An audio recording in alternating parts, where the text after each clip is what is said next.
Muy buenas, estimados compañeros y profesora Judith. Reciban un cordial saludo. Les habla Heidi Barreto y en esta intervención también nos acompañan nuestras compañeras Karen de la Hoz y Marlene Muñoz. Nosotros tenemos el tema sensitivo motor el día de hoy. Este sistema motor cumple tres principios. El sistema sensitivo motor está organizado jerárquicamente. El motor está guiado por el input sensitivo. Y el tercero, el aprendizaje cambia la naturaleza y el lugar, el locus de control sensitivo motor. El sistema sensitivo motor está organizado jerárquicamente. El funcionamiento del sistema sensitivo motor está dirigido por órdenes que fluyen en cascada en sentido descendente a través de los niveles de una jerarquía, desde la corteza de asociación hasta los músculos. Las órdenes que surgen de la corteza de asociación antes que planes de actuación especifican metas. La corteza de asociación no interviene en los detalles. La principal ventaja de esta organización jerárquica es que los niveles superiores de la jerarquía quedan libres a fin de realizar tareas mucho más complejas. El sistema sensitivo motor son sistemas jerárquicos en paralelo. Esto es, que son sistemas jerárquicos donde los mensajes fluyen a través de los niveles por múltiples vías. Esta estructura paralela permite a la corteza de asociación ejercer el control sobre los niveles inferiores de la jerarquía en más de un sentido. Las jerarquías sensitivas motoras se caracterizan por una separación funcional, es decir, cada nivel de jerarquía sensitiva motora suele estar compuesta por distintas unidades, estructuras neurales, cada uno de los cuales realiza una función diferente. En suma, el sistema sensitivo motor es un sistema paralelo separado funcionalmente y jerárquico. La principal diferencia entre los sistemas sensitivos y el sistema sensitivo motor es la dirección principal del flujo de la información. En los sistemas sensitivos, la información fluye primordialmente en sentido ascendente a través de la jerarquía. En el sistema sensitivo motor lo hacen en sentido descendente. Ahora veamos el OUPO motor guiado por el input sensitivo. El sistema sensitivo motor supervisa continuamente los efectos de sus actividades y utiliza esta información para regularlas. En la mayoría de los casos, esta retroalimentación sensitiva desempeña un papel muy importante, dirigiendo la continuidad de las respuestas que ha producido. Las únicas respuestas que habitualmente están influidas por la retroalimentación sensitiva son los movimientos balísticos. Ahora veamos el hombre con poca retroalimentación. Este es un caso clínico y el paciente llamado Geo. Geo tiene grandes problemas para realizar acciones complejas tales como abotonarse una camisa, subirse una corredera, amarrarse los cordones de los zapatos o recoger monedas. Otros problemas derivan de su incapacidad para ajustar su motor ante alteraciones externas inesperadas. No obstante, el mayor problema de Geo era su incapacidad para mantener un nivel constante de contracción muscular. En tareas como sujetar un bolígrafo o llevar una maleta, no le bastaba la información visual para poder corregir cualquier error que se produjera en el motor, ya que después de cierto tiempo no tenía indicios de la presión que estaba ejerciendo sobre los objetos, es decir, en determinados momentos se le olvidaba o no podía comprender si aún tenía agarrado una maleta o la bolsa que estaba sujetando en sus manos. Estos problemas se explican como consecuencia de la carencia de retroalimentación sensitiva. Muchos de los ajustes que ocurren en el input motor como respuesta a la retroalimentación sensitiva están controlados de manera inconsciente por los niveles inferiores de la jerarquía sensitivo-motora, sin que participen los niveles superiores. El aprendizaje cambia la naturaleza y el locus sensitivo motor. A lo largo de las etapas iniciales del aprendizaje motor, cada respuesta individual se lleva a cabo bajo control consciente. Luego, después de mucha práctica, las respuestas individuales reorganizan en secuencias de acción integradas y continuas que fluyen suavemente y se modulan mediante retroalimentación sensitiva, sin control consciente. Si se piensa en las habilidades sensitivo-motoras que se han adquirido, por ejemplo, escribir en un celular, escribir a máquina, escribir en el computador, estas habilidades podrá comprenderse que la mayor parte del aprendizaje sensitivo-motor se caracteriza por la organización de respuestas individuales en programas motores continuos, así como la transferencia de su control a los niveles inferiores del sistema nervioso. Esta sección se centra en las estructuras neurales que cumplen un papel importante en el control de una conducta voluntaria. Por ejemplo, coger en un árbol manzanas, en un árbol peras, mandarinas. Esta comienza a nivel de la corteza de asociación y dispone las principales señales motoras a medida que descienden por la jerarquía sensitivo-motora hasta los músculos esqueléticos que finalmente ejecutan los movimientos. Muchas gracias. Con ustedes, mi compañera Karen de la Hoz. Bueno, muchas gracias, compañera. Bueno, en esta diapositiva vemos el sistema sensitivo, un modelo del sistema sensitivo donde la información fluye en sentido ascendente a través de las jerarquías, como a través de estos niveles pues va pasando información hasta que llegue al final, o es decir, a la acción final. En la siguiente diapositiva vemos una gráfica del modelo sensitivo general del sistema sensitivo motor, que inicia desde la corteza de asociación, que es el máximo nivel de donde se envía información, la cual va bajando por unos niveles a través de unas jerarquías y llega al final del músculo, que es donde se va a hacer la acción, o es donde se da la acción a realizar, como lo decía mi compañera anteriormente, que es el hecho de poder coger una manzana, escribir en una máquina, entre otras acciones. En la siguiente diapositiva vemos una gráfica del cerebro. Aquí vemos dónde está la corteza de asociación parietal, entre otras partes como lo son las áreas de corteza motora secundaria, la corteza de asociación prefrontal dorsolateral. Vemos también el campo ocular prefrontal, la corteza somatosensitiva, la corteza auditiva y por último la corteza visual. Son cada una de las partes que van a influir a poder ejecutar una acción. Siguiente diapositiva. Bueno, la corteza de asociación parietal posterior. Para poder llegar a una información, para poder llegar a un acto, el sistema nervioso necesita saber la posición inicial de las partes del cuerpo que van a moverse y la posición de cualquier objeto externo con el que vaya a interaccionar el cuerpo. La corteza de asociación parietal posterior desempeña un papel muy importante integrando dos tipos de información y dirigiéndole la atención. Recibe información del input, además de un sistema sensitivo que participa en la localización del cuerpo y objetos externos. Estos sistemas son el visual, el sistema auditivo y el sistema somatosensitivo. Cabe resaltar que la corteza de asociación parietal también sufre unas lesiones que pueden producir algunas anomalías sensitivo-motoras, como lo son lesiones en la percepción, en la memoria de las relaciones espaciales, en la precisión de poder alcanzar así los objetos, en poder tener el control de los movimientos oculares y de la atención. Entre una de estas lesiones encontramos la apraxia y la negligencia contralateral. Siguiente diapositiva.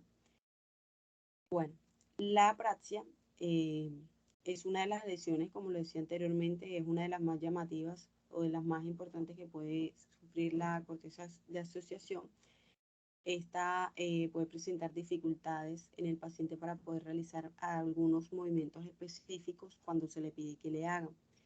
Puede ser capaz de hacer estos movimientos en condiciones naturales cuando están pensando en ello. Es decir, un carpintero con apraxia que no tiene dificultad normalmente para clavar un clavo mientras está en su lugar de trabajo, podría no ser capaz de reproducir los movimientos necesarios para clavar un clavo cuando se le pide que lo haga. Es decir, si él no está en el contexto, pueda que a partir de esta dificultad, a partir de la lesión de la apraxia, el paciente no pueda tener esa misma habilidad para poder ejecutar estos movimientos. Aunque estos síntomas de la praxia son bilaterales, por lo general se debe a una lesión unilateral del lóbulo parietal posterior izquierdo o de sus conexiones. Otra de las lesiones, como lo decía anteriormente, era la negligencia contralateral, pero de esto le va a hablar mi compañera Marley. Adelante, Marley. Gracias, Karen. Así como lo ha dicho mi compañera Karen, la otra lesión parietal es la negligencia contralateral. ¿Qué es? Es una alteración de la capacidad del paciente para responder a estímulos en el lado del cuerpo opuesto, o sea, esa parte contralateral a la sede de la lesión cerebral. La alteración suele asociarse con extensas lesiones del lóbulo parietal posterior derecho. Resulta importante aclarar que en la actualidad se prefiere utilizar el constructo conducta de heminegligencia. Es una alteración neurológica que afecta de forma selectiva en los procesos atencionales. Se caracteriza porque el sujeto ignora sistemáticamente la mitad de su espacio atencional extrapersonal como consecuencia de lesiones en uno de los hemisferios. Suele manifestarse este síndrome por la incapacidad para procesar información sensorial y motora proveniente del espacio opuesto a la lesión cerebral. En casos más graves, se presenta una incapacidad total para prestar atención a los estímulos situados en el lado opuesto al de la lesión. En aquellos más leves, se produce el fenómeno de la extinción, el cual consiste en la incapacidad para prestar atención o realizar actividades motoras intencionales en relación al espacio opuesto al de la lesión, únicamente cuando el sujeto tiene que prestar atención a la totalidad del espacio atencional. Este trastorno atencional se produce generalmente tras lesiones del hemisferio derecho. Sin embargo, en ocasiones también puede presentarse tras lesiones del hemisferio cerebral izquierdo, pero estos casos son de menor gravedad con un mejor pronóstico. La gravedad de este síndrome causado por lesiones del lóbulo parietal derecho se debe al hecho de que es responsable del procesamiento del espacio holopsíquico o extrapersonal. Este síndrome hace referencia a un conjunto de conductas que afectan la vida del individuo en relación a sí mismo y al mundo que lo rodea. Por otro lado, no es solo un trastorno visual, auditivo o motor, sino también de la búsqueda, la detección, la escucha y la exploración en una mitad del espacio, es decir, en una patología del sistema atencional. Observando la imagen proyectada, Heyman plantea que el hemisferio derecho es dominante sobre la atención en los dos hemiespacios y el hemisferio izquierdo solo domina la atención sobre el hemisferio derecho. Por lo tanto, tras lesión hemisférica derecha, el HD no es capaz de dirigir la atención de forma adecuada en el hemiespacio izquierdo. Ahora hablemos del caso de la señora que giraba en círculos. Esta paciente había perdido por completo la noción de izquierda con respecto tanto al mundo como a su propio cuerpo. Por ejemplo, se quejaba de que las raciones que le daban de comida eran muy pequeñas o en el momento de maquillarse solo lo hacía de la mitad derecha de su cara.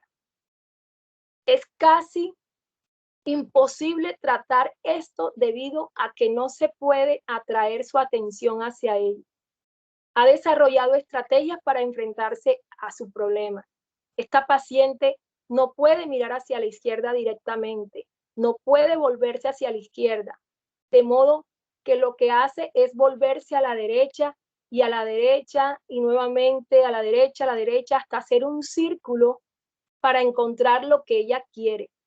Este es un caso de negligencia contralateral. ella encuentra lo que ella está seguro que en ese espacio, está segura que en ese espacio tiene. Por lo tanto, esta mujer tiene pérdida total de la noción de la izquierda, no atiende la parte izquierda de su cuerpo, debe girarse totalmente a derecha haciendo círculos y utiliza esa silla de rueda giratoria para encontrar esos objetos. Las consecuencias están aquí simplificadas, la dificultad para responder a lo que está situado a la izquierda. Estos pacientes en su mayoría presentan dificultad para dar esas respuestas que ocurren cuando se trata de estímulos que se localizan a la izquierda de su propio cuerpo. Esto se llama izquierda egocéntrica. Muchos pacientes no pueden responder a la parte izquierda de los objetos. Los pacientes no pueden responder a estímulos visuales presentados a la izquierda de su cuerpo porque afecta toda esta capacidad funcional en ellos. Y por último, para cerrar, hablemos de la corteza de asociación prefrontal dorsolateral. Recibe proyecciones de la corteza parietal posterior y envía proyecciones a áreas de la corteza motora secundaria, a la corteza motora primaria y al campo ocular frontal. También existen proyecciones de vuelta de la corteza prefrontal dorsolateral a la corteza parietal posterior. La corteza prefrontal dorsolateral interviene en la evaluación de los estímulos externos y el inicio de las reacciones voluntarias a ellos. Esto se basa en las características de respuesta de neuronas en esta área de la corteza de asociación. La actividad de ciertas neuronas depende de las características de los objetos, la de otras de la localización de los objetos y la actividad de otras depende de una combinación de ambos factores. La actividad de otras neuronas prefrontales dorsolaterales se relaciona con la respuesta más que con el objeto. Es propio de dichas neuronas empezar a disparar antes de la respuesta y continuar hasta que se ha consumado la respuesta. Hay neuronas en todas las áreas corticales motoras que empiezan a disparar anticipando una actividad motor, pero las de la corteza de asociación prefrontal disparan primero. Las propiedades de respuesta de las neuronas prefrontales dorsolaterales y el patrón de conexiones entre esta área y otra de la corteza sensitivo-motora sugieren que la decisión de iniciar un movimiento voluntario puede ser tomada en dicha área de la corteza. No obstante, es más probable que tales decisiones provengan de una interacción entre la corteza prefrontal dorsolateral y la corteza parietal posterior. Y de esta manera hemos finalizado con nuestra exposición. Esperamos que haya sido de gran provecho y nuevos conocimientos para todos. Muchas gracias, profesora, muchas gracias a la clase, a los compañeros.